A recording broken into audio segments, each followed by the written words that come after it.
Seeing the Moody Center had to be up there for me. I've seen a lot of new stadiums. That place is truly unique, and to see what Chris Beard does on a day-to-day basis and even a night-to-night basis, because my man, like he is taking care of the boosters after the game. He's taking care of the university before the game.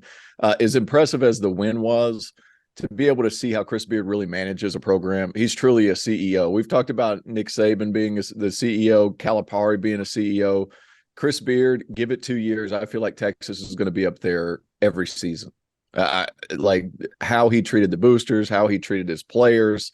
He has those guys playing hard, and after a few recruiting cycles, and he's able to figure things out.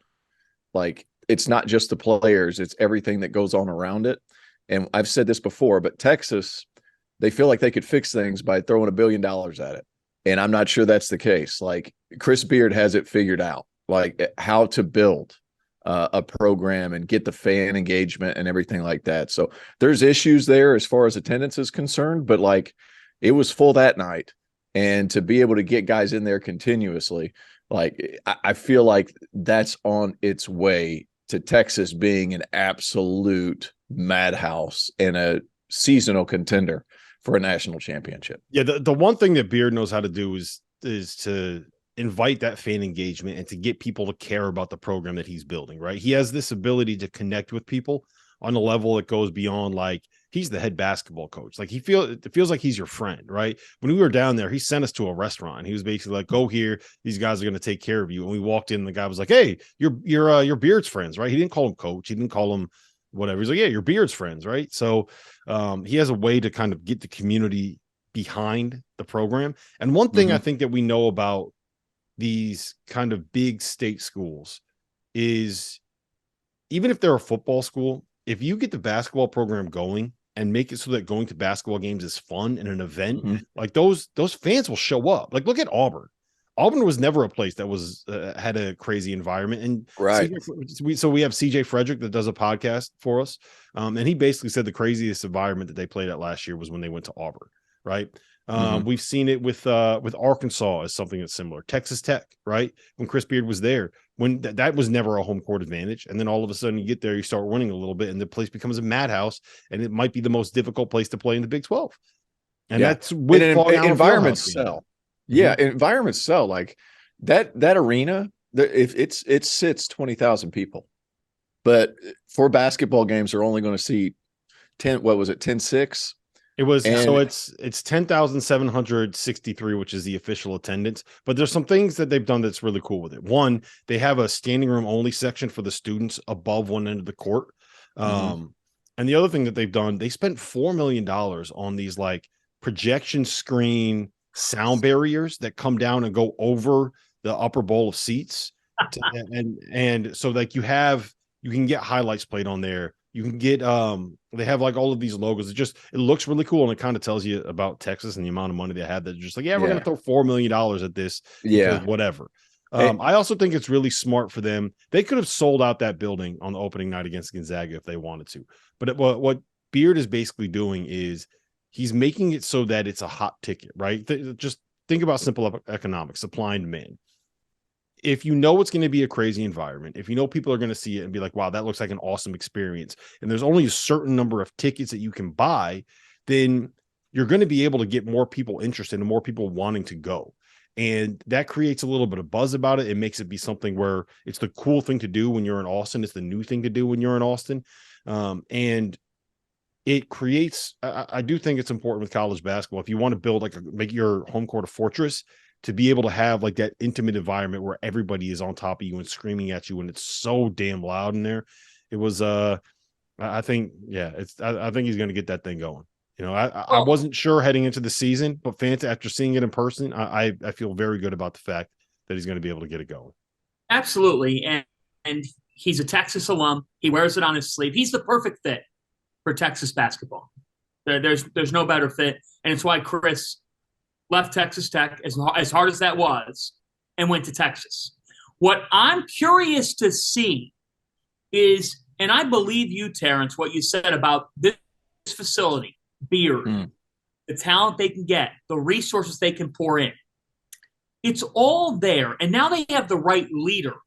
Like, You could have great resources, assets, and brand, but you might not have a guy who can keep your program humble, working hard, grounded, in the right frame of mind that just goes beyond throwing money at stuff.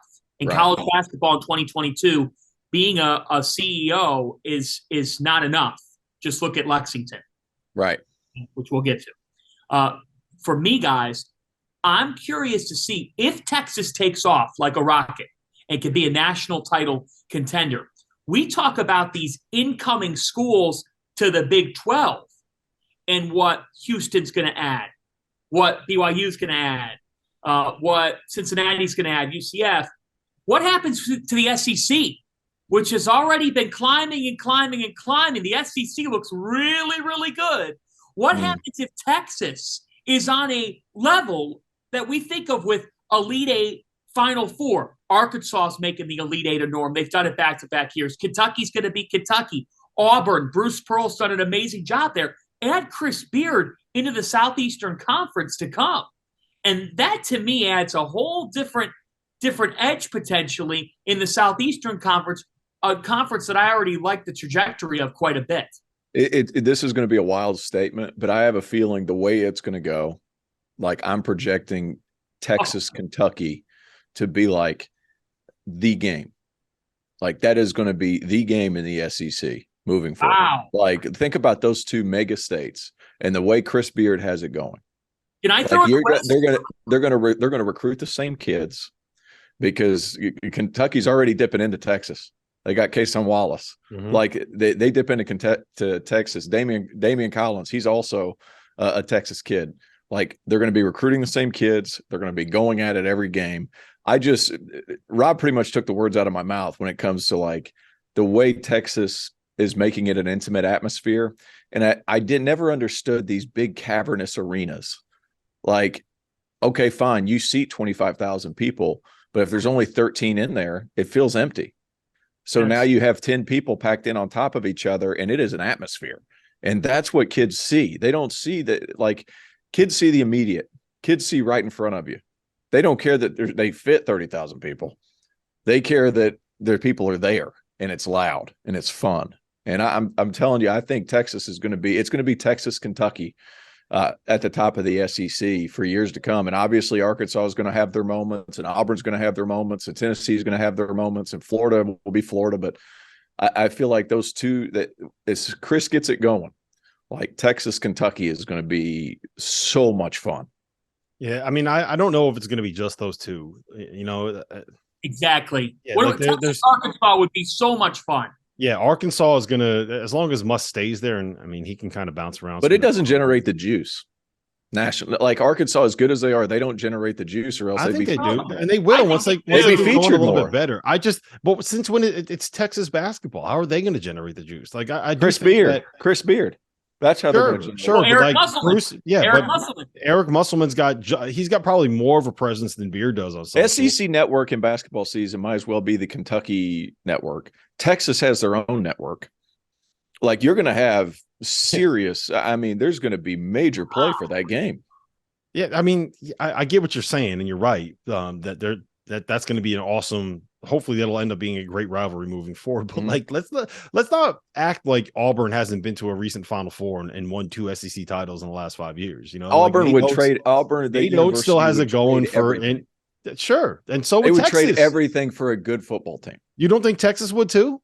Texas absolutely. I just feel they would sell Chris Beard into indentured servitude to make their football team be the number 1 team in the country. Like that is a certified fact. Like that, it's going to be fun to go to basketball games, but they would sell all of that in a second at a cut rate price to be able to get football good again. Same with all the SEC. But how many? But here's the crazy part. Here's how the many craziest people thing, are Tio, hold on. Waiting in line for hours to be like, I can't wait. Besides the students. But like, how many people are waiting? But I can't wait to see Auburn basketball.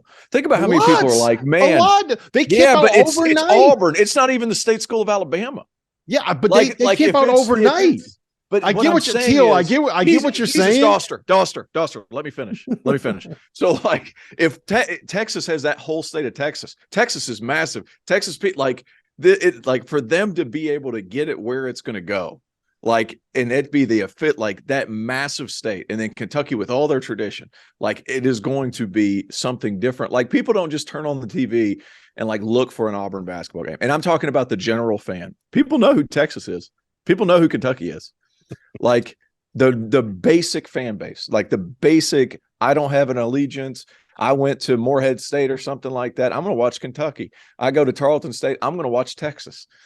Like if you go to, I don't know what, name me a Division II, Alabama, Huntsville, we're really going to focus in on Auburn. It's not the same. That's all I'm saying. Like the Texas Kentucky thing, like those are the two massive bases that extend beyond just their school. Hold on a second though. The problem is that Texas still probably isn't even the best program in their own state. You're probably right. Right now, you're probably right. They're not. They're not even top two, bro. They're not even top two. Houston's the best team in the country, and I still like Baylor. And Baylor's been number one in the country in each of the last 3 seasons. They won a national title.